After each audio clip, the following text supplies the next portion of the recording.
Do you want to lose fat fast, but you're not really sure what the right approach actually is? Is it fasting? Is it keto or extreme cardio? Well, I lost 50 pounds in 4 months, and this guy lost 20 pounds in 2 weeks without having to do any of that. So, in this video, I'm going to give you the 7-step checklist fast fat loss requires so you can decide if this is the right move for you and whether you can run it properly. Now, let's be clear what this video actually is. This is not a lifestyle diet. This is not a take it slow and see what happens. This is an aggressive fat loss phase. And when most people run a diet, they just run a regular schmegular calorie deficit. And in a normal calorie deficit, calories in, calories out is king, right? You track your calories, you're consistent enough, and yes, you'll lose the weight. And that's how I lost weight this time. But when you're trying to lose fat fast, the rules change. You're now running an aggressive calorie deficit. And with an aggressive deficit, calories alone are not enough. Now, calories still matter, but now protein, fats, and carbs actually decide whether you have energy, whether you keep muscle, or whether you burn out or not. And that realization is what separated slow, dragged out weight loss from fat loss that was fast, controlled, and finished. So, it shouldn't surprise you that fast fat loss lives and dies by the diet, not the training, not the cardio, not special hacks, the diet. So if you want fast fat loss to actually work, you cannot run the diet loosely. You need tight structure. So let me walk you through the checklist aggressive dieting actually requires, starting with the part that matters the most, setting a bigger deficit. Now you're going to set a bigger calorie deficit, which is going to be a 20 to 25% deficit below maintenance. If you've dieted before, you already know the normal advice. You'll hear things like start with a small deficit, 2 to 400 calories below maintenance, which is usually around a 10 to 15% deficit below your maintenance. And that advice isn't wrong. That's the easy recommendation, and that's what beginners are usually told. It's slow, it's conservative, and it's easier to sustain long term, supposedly. But here's where my opinion has changed over the years. If you're a beginner, and you're overweight, you're probably not excited about the idea of taking it slow. You're frustrated, you're tired of living in this body, and you don't want this to drag on forever. And a lot of people at this point are already considering GLP-1s, liposuction, gastric bypass. So when someone says fast fat loss is too extreme for beginners, my question is, compared to what? Liposuction? Because fast fat loss can make sense for beginners if it's done correctly and all the pieces are in place. And here's the part most people don't realize. Early on, especially if you're trying to lose like 20 to 30 pounds, your body has plenty of stored fat to use as energy. And you're not trying to get stage lean, you're just trying to see the scale move and finally feel like something is working. And that's where fast fat loss actually shines, because seeing the scale move fast creates momentum. You start thinking, okay, this is working, and that mental buy-in is huge. Now, this does come with trade-offs. A bigger deficit can mean more hunger, more fatigue, and a higher risk of muscle loss if you run it sloppy. And that's why this only works as a short phase, and that's why the next step matters so much, because once calories drop this hard, you're going to need a strong protein floor. And that's step number 2. But you've probably heard like 100 different protein numbers before.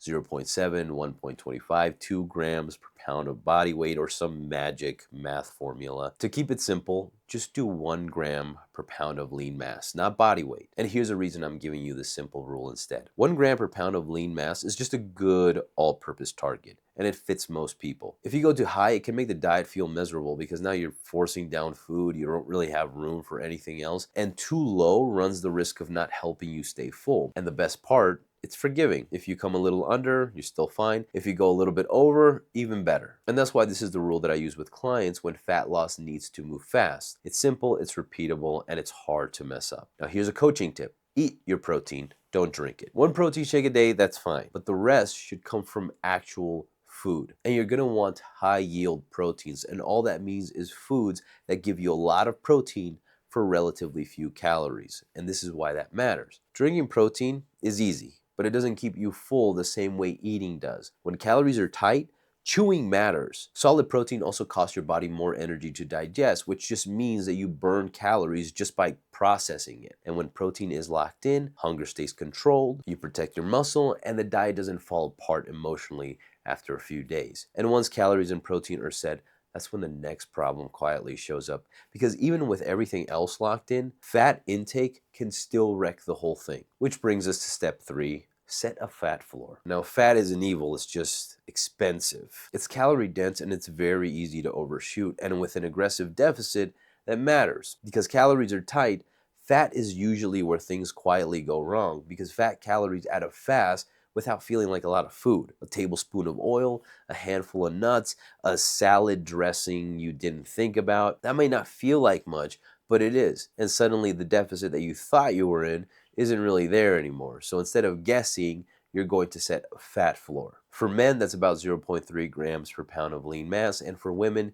it's about 0.4 grams per pound of lean mass. This is important because if it stays too low for too long, your mood gets shorter, your sex drive tanks, and training starts to feel harder for no clear reason. The advantage of this is that early on you won't really feel this much, especially if you're overweight, because remember, you have plenty of stored fat to pull from. But as you get leaner, the diet will start to push back. So the goal is to keep the fat intact without letting it push out protein and carbs. So think of fat as the second piece you want to fill in. Protein comes first, and some fat will come along with it. And all you're really doing here is just adding enough extra fat to hit that bare minimum. And that's why it gets capped intentionally, because if fat starts to drift mindlessly, carbs are what disappear. Which brings us to the next step, and where most people love to get emotional. Eat your carbs, but choose wisely. Once calories, protein, and fat are set, whatever calories you have left, go to carbs. And carbs aren't bad, you just gotta pick the right ones. Carbs are your main fuel source. It's what gives you energy in the gym. It helps your workouts feel explosive instead of flat, and makes aggressive dieting actually tolerable. But here's another coaching tip. Not all carbs are going to be the same. Potato chips aren't just carbs. They're carbs plus fat, which means they burn through calories fast without giving you much food or fullness in return. So what you want instead are pure no-fat carbs. These are foods that give you a lot of volume for the calories and keep hunger under control. So think simple, boring, effective potatoes, low-fat popcorn, fruits like watermelon, high-volume foods like pickles or cucumbers, oatmeal. These give you energy, fiber, and fullness without blowing up your calories. Now here's the thing, because protein and fat are already locked in, you usually don't have a ton of room left for carbs, and that's normal. But that's also why strategies like calorie cycling can help. You can have higher carb days to refill energy and feel human again. But that's a topic for another video. For now, let's just keep the rules simple. Use carbs intentionally, choose the one that fuel training, and keep you full. Bananas are great, by the way. And if you want a clean list of go-to carb options, I've got them laid out for you in my fat loss cheat sheet down below. Now that food is set, you're gonna have to lock in. And I'm not saying this is the hardest thing ever. Personally, I think 75 hard sounds harder, and that's why I've never done it, nor have an intention to do it. But it's not a walk in the park either. If you want to lose fat fast, well, that's gonna require effort on your part. When you're running an aggressive diet, you're not fitting things in. You are locked in. And that means if it's not planned, it's a no. If you can't track it, it's a no.